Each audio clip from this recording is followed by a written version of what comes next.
probably just choking on his bile on hearing me say that, but in which case I should dedicate it to him. But he's heard it already, so that hurts. Everybody's read Soap Opera Digest, yeah, you know, in the supermarket. The best part about this magazine is the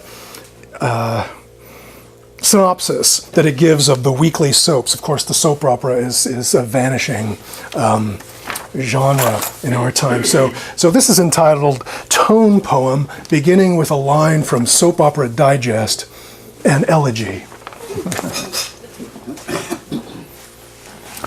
Sammy goes stir-crazy in the safe house. Blair puts the kibosh on Natalie's health club permit. Being prohibited from assigning pet names to his own body parts begins to upset Treat. It's quite possible that Devon's enormous fibrocyst contains Margaret's kidnapped child, Heather. Multiple colloidal growths along Holden's scapular region are discovered to have concealed the missing diamonds from EJ's problematic jewel heist. Faith and Jamie discover Bree's secret room deep in the interior of Stephanie's large fibrolipoma.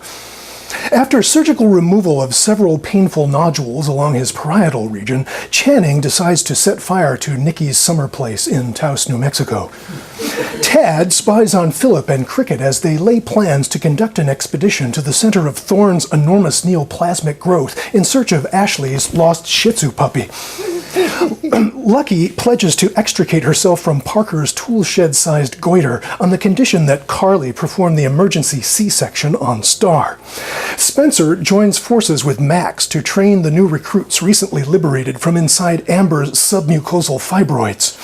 It turns out that Brooke's inappropriate behavior during Dusty's Sweet 16 is due to a meth lab growing on her hypothalamus. Chad and Selma go behind Rick's back to tell Sage that their vacation to Belize will include an excursion inside Sid's pituitary adenoma, which he's just refurbished with leather sectional and wet bar.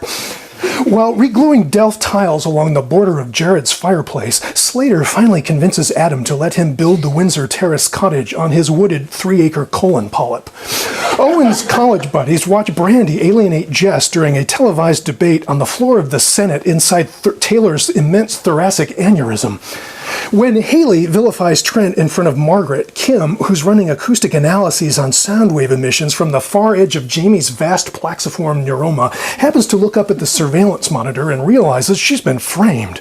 The implication that Storm intended to stir up excess turbulence near Kaylee's reservoir of possible worlds, which Damien had previously concluded contains Jethro's pleomorphic xanthoastrocytoma, sends Ridge and Frisco on a heedless search among the quantum foam behaviors inside Monica's space-time hematoma, where Jason and Diego are busy realizing that to review Ryan's cosmic zoning permit in light of Noah's suspicions about Chandler's ontological categories means that they must consult either Caleb or Liberty before going ahead with construction on the guest house. Thanks, man.